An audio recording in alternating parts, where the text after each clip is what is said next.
Hey everybody, Josh the RV Nerd of Bish's RV here at my Coldwater, Michigan hometown superstore with a very popular, very towable, smaller trailer, tip to tail, tongue to bumper, only 23 feet and some change. This 19 MRK Jayco, there's a whole group of builders that make a floor plan like this, so why would you choose the Jayco one versus something else? That's what I want to focus on here today. First of all, it's kind of silly talking about Jayco and not touching on their warranty. The fact that they basically got about double the warranty of anybody else out there.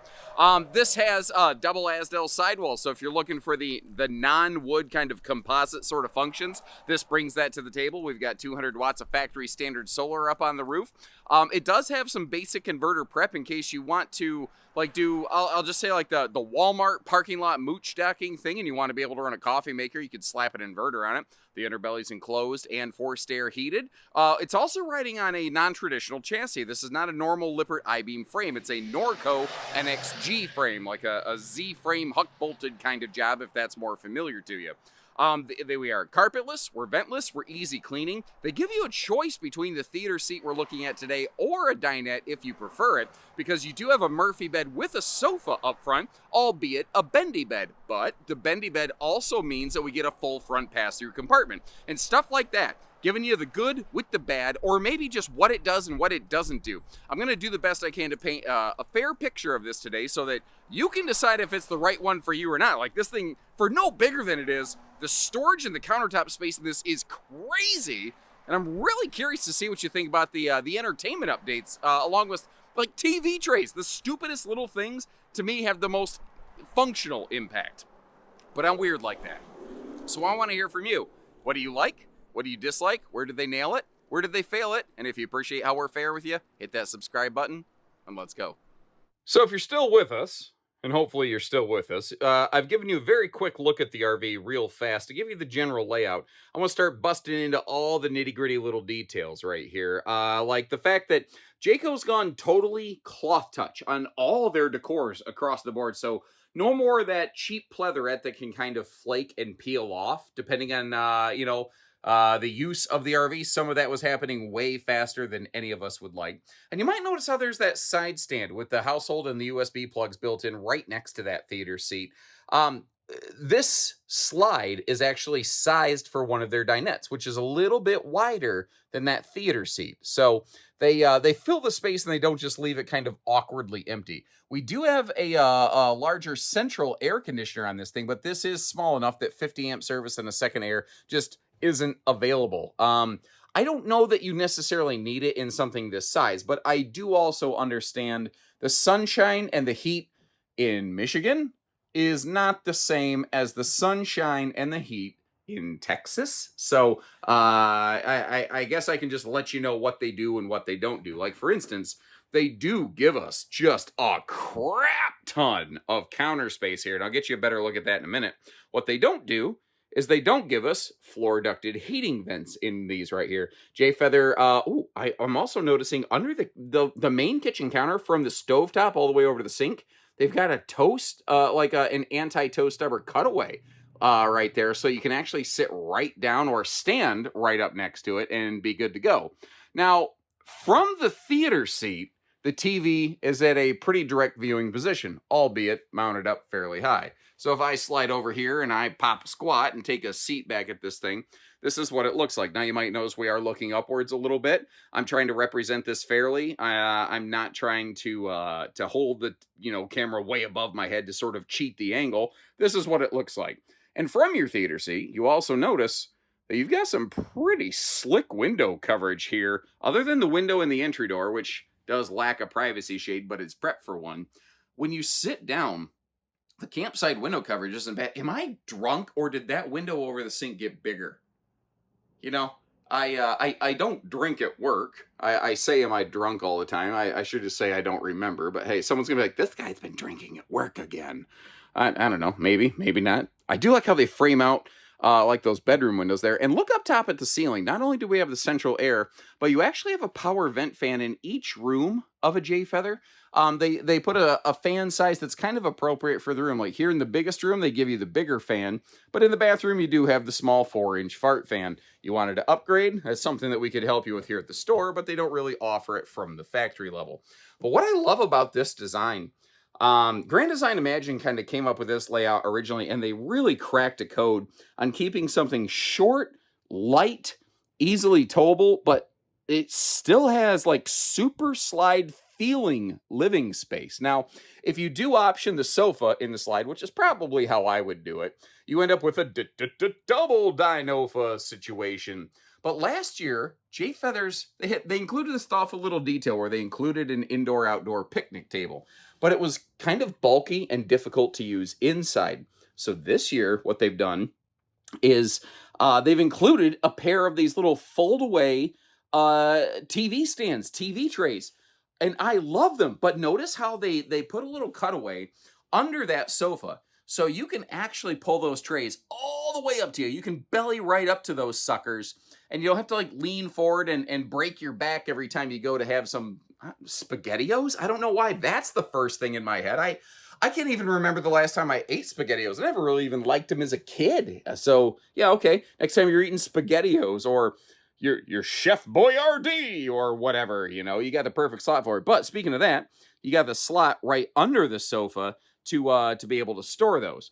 But I can also use one of those to set my camera up so that we can give you the Burt Reynolds Murphy bed demonstration extraordinaire.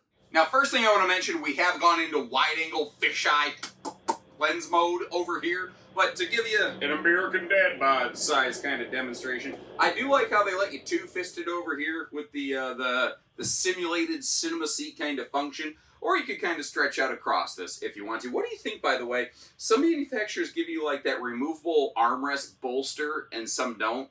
I kind of like not having another thing to have to fight with, but then again, I set up a lot more Murphy beds than the average person probably does. I will also tell you, talking to a lot of owners about how they use their Murphy beds, the vast majority of them will say, well, once we get it to the destination, we put it in bed mode and we never mess with it again. And I don't know, maybe that works for you. Existing Murphy bed owners, could you share with the class how you go about using your RV? I can't remember when the slide closes. I'm eyeballing it right now if we're going to be able to put the bed down. It's going to be close. I'll double check that in road mode later on. It's also why I chapter mark my videos. Now, I have a hard no shoes on the furniture policy. You notice I'm keeping my shoes on because this RV is a short queen.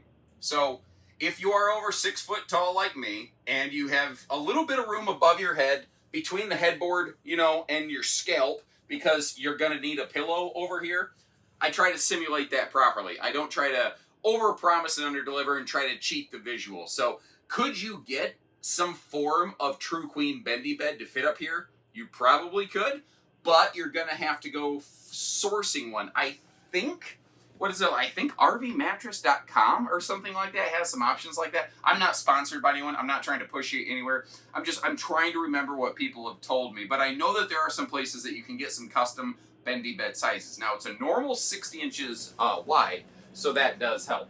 The one of the other things I want to point out, I've heard very often from the viewers, notice how easy that is to put away. I'm doing this all in real time. I'm not trying to just make it magically go away. You can see the bottom of the mattress, so having a bedspread that you like the look of is going to be kind of clutch. And if you don't like the Labatt Smurf blue light, you could always just turn that sucker off. One of the things I do like is this latch right here is like self-clasping. It just grabs itself. Now these sofas pull up on the bottom till it stops, and then pull in on the front, and it drops right down. And then get yourself a couple barley pops, and just lay here and just snooze the day away. And now, you know, going a little bit further and deeper, I guess closing and opening everything, like closing the window shades to help you understand what I'm doing here. Any of the windows that have blackout roller shades, I've pulled those down and drawn those. You'll see some windows I left open. They actually have the traditional metallic shades for fire code reasons, and that'll be over in the kitchen. Now, when you do get the theater seat option, it is a wall hugger recliner. It is what I call a population controller with this fixed armrest, but each piece of that sofa, the left seat, the right seat, the middle console, they actually just kind of clip together. So if you wanted to split them up and use them differently, you could. These little swivel stands are something Jayco has some sort of patent on or something like that. I call them the Cupception swivel stands because you still got your drink holder over here. And again, if you get the theater seat, you actually maintain this interesting little kind of storage chest beside it over there. What would you stuff down in that? I don't know. I'm always kind of curious how people are going to move in. Now, there's 2 drawers below the Murphy sofa here. And this model is not like a fixed bed or a Murphy bed option. It just is the Murphy bed that we're looking at. And if you don't like it, if you don't like a Murphy bed, there's other builders who make a layout like this without it. But it is 2 drawers. I had to throw the carpet square by the door on those so that they wouldn't slide shut because the RV's not parked on level ground right now. And you might notice how both of your hanging towers, your wardrobe towers, actually have a shelf, that black line in the middle. You could remove that. If you wanted to maximize your hanging storage, you have more options and more potential there. Now, one of the things that is kind of cool is whether it's late at night or if you have some guests, like you can pivot this TV around and you can kind of split the difference between the theater seat and the Murphy sofa. But it did that before. But they did a little enhancement here on several of the J feathers that I really like. That it actually starts, basically it's an elevated mini pantrytainment, which I think is a kind of brilliant use of the space. I've never seen another manufacturer do this on a floor plan like this, because what it suddenly creates, if you want, is a pretty, epic bedtime viewing scenario. Now I'm sitting on the Murphy sofa, I'm not laying all the way back in the bed, but normally layouts like this, if you want to tilt the TV out, it might turn like maybe 45 degrees toward the bed, but it's not going to do what we're doing right here. But that's another thing. This RV, what it does better than almost any other thing I've seen, any builder with this layout, they give us absolutely incredible kitchen countertop and prep space and storage. Now, being a J feather, it's a laminated 1.5-inch wall. They have a difficult time putting power outlets always where we want them. So sometimes you will have a couple power outlets overhead like that. You might have noticed under the entertainment center, they actually had a pop-up power tower. And back there in what I'm going to call the coffee maker or the air fryer corner, they do have a couple household outlets. Would it be nice to have a window dead off the back of that sucker? Actually, the ladder is directly behind that wall, but would it still be nice to kind of have a window there? I don't know. Personally, I wouldn't necessarily be opposed to that myself, but that's just, my nerdy 2 cents. What say you, folks? But again, something this does better than nearly anything else this size. This style of layout, no matter who builds it, it always absolutely dominates when it comes to total kitchen storage capacity. If you look at, this is all plywood boxed, full extension drawer glides and everything. Over here, right in front of the sink, we've got drawers to the floors, and the bottom door is actually extra, extra large. They do have a split stainless sink here instead of a farm sink. Some people prefer one, some prefer the other. That's what they're using in this one, at least right now today. And last year, I think they had shelving under the sink last year. Maybe I'm wrong. Maybe I see too many RVs and I get them mixed up. But that is an amazing space for wastebasket storage down there right under the sink. I really, really like how they did that. Now, that is a 10 plus cubic foot, 12 volt compressor fridge. And in a sense, this RV has so much storage, it's almost awkward to get to. But if you notice, you can go around either side of that cabinet to get to that storage all the way back there in the back corner. And in case you're curious, this is all magnet holdbacks, plywood, lumber core pocket screwed stiles and rails, as well as hidden hinges. And, when you blow it all up like this, it looks kind of messy and there's tons of storage, but then it just cleans up so nice. It all just gets out of the way, By the way, your converter panel is located behind a cabinet door under the refrigerator, so it gives it a nice kind of clean finish look, but it's very easy to access. It is also it's an auto detect converter, which basically all of them are at this point. So if you throw a lead acid battery on it, you throw a lithium on it, it's still capable of charging both. Now, some of those auto detect converters can fully charge a lithium battery, and some can only get it up to like 80 or 90%. And then the solar package has to finish off the job from there. Which variety this has, I don't know offhand. I'm sorry, I don't always have all those technical specs and details available. I will let you know if I don't know something. And if that's important to you, give our team a call, and we can always have our folks dive into like some finer details. Like if you're like, what size is the dinette? We'll measure it out, no problem. I just don't have those details available to me when I record. Now in the bathroom, I want to mention how they do still maintain the ductless flooring. And they have one of those retractable shower screen doors with a nicely sized rectangular shower here. Thing is, this RV is 6.5 foot tall from floor to ceiling. So if you're over 6 foot like me, take a gander on the right side of the screen and you can see I wear the skylight like a hat. Actually, that's almost exactly how I would wear a hat. I just would wear one that doesn't scorch my head. You know when you played Super Mario 3, the sunshine in the second world that tried to kill you? That's what those skylights feel like to me sometimes. Anyway, nice little, hi, how you doing? Peek at me in the mirror there. At least you know I'm not a vampire and you can still see my reflection, at least for now. One of the things I was really curious about in here, though, is elbow room for the toilet. And if you look on the left side of the screen, you can see me sitting there myself, trying it on for size like a pair of pants that you poop in. And I was surprised. I'm not saying it was amazing, but I could do what I needed to do because if you notice, you've got a little bit of a countertop cutaway right there. Now, as long as we're staring in the bathroom, I want to point out that you do have those GFI protected outlets just below that stainless sink there. And to give you a little bit of a reference point, once again, if you could direct your eyes to the left side of the screen, and you can see I threw the owner's packet and manuals and stuff in that cabinet overhead to give you a size reference. And then because there's some plumbing under the sink, they couldn't fully give us storage, but they did throw a shelf in there. They did what they could, basically. I think they did what they could. And the ye old butt napkin roller is about as easy to access as you're gonna get. One other thing I want to point out to you is I've noticed a lot of these charge controllers on every RV. They ship in default mode looking for an AGM battery, and it's very easy to change over to a flooded or a lithium or whatever battery, but make sure you tell this what type of battery you're using so it can properly charge your battery. Otherwise, the solar package isn't going to do spit for you. And I actually theorize that could be why some people have very different experiences with the exact same solar package, even in similar camping scenarios. I think sometimes the controller's not set right. And closing the slide for road mode, I am very happy to report that we obviously can use the bed with the slide retracted, and that's something that not every Murphy bed RV offers. Now, remember this is a short queen, so if you decide to put a true queen bed in this, you're still going to have to, quote, put the bed away before you close everything up. But if you're like, let's say you're like, I don't even care that it's a Murphy bed, and you're okay with doing a replacement camp queen, a short queen mattress, which there are some options out there for that. If you do that, you actually could just use this all the time like a non-Murphy bed. And with the slides closed, man, the entire kitchen and the bathroom remains totally functional. It's what I call totally turtle friendly, dude. And as we start outside here, take a gander at the bottom of the screen. Mr. Garrett, the handy RV nerd video editor, has been kind enough, hopefully, to slap the weights and measures up there a second time for you.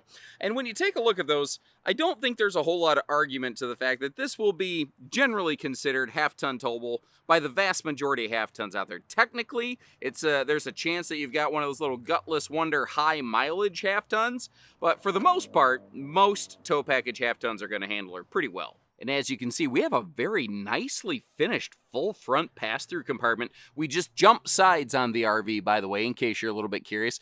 I like how they give you power outlets on the camp side, but they give you lighting on both sides. And you see that green wire up top? That's your inverter prep. Basically, you splice into that, and that's where you would actually install an inverter. I love that they give us a battery disconnect. I would prefer it if it was mounted up a little bit higher. Now, we do have the magnet holdbacks for all the baggage doors, but also the slam latches. Now, they're called slam latches, so we tend to just let them drop like I did, and I do that quite a bit on camera, just so that I don't have to be right up and close and personal to it, but they are a little bit happier, actually, if you just compress them. It's better to think of them as compression latches. You just drop the door down gently and then press it shut, and your neighbors will also thank you, so it's not going kerblam all the time. Notice how all of our windows are nicely tinted. Now, you don't see anything on here that says, like, slide awning prep. You can throw slide awnings on this if you want to. Breeze across windows over here. We have a rack and pinion slide out system. I I think I mentioned that inside. I make so many videos, guys. Even doing one video, it starts to like bleed together. The underbelly is enclosed and forced air heated. People like to ask a question, so is this one of them 4 seasons campers? First of all, I despise that phrase, because no, it makes you think that this is an RV that could be made for all weather. And no RV is made for all weather. There are extreme weather circumstances, even just within North America here, that no RV has ever been built and proven to handle, no matter what stickers on the side of the camper. What I'm going to tell you is if it dips below freezing tonight, 32 degrees Fahrenheit, gets in the 20s, comes back tomorrow, you don't have to worry about this. If you didn't plan on camping when the snowflakes are flying, you're fine. If you're not going to camp when there's snowflakes, you don't need a 4 seasons camper, but people get their head all twisted up on that. Power tongue jack on the front doing the heavy lifting for us with 20-pound propane tanks that are easy to change on a Sunday, albeit smaller, obviously, than 30-pound tanks.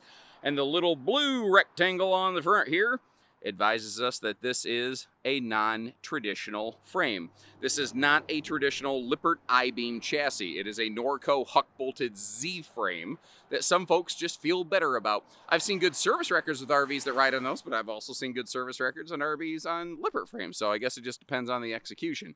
Now let's talk about the nose.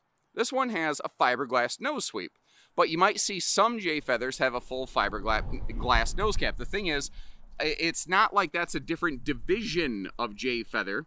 When J Feathers get a super slide, they also pick up a painted nose cap that looks very similar to what White Hawk used to have, because J Feather and White Hawk basically merged.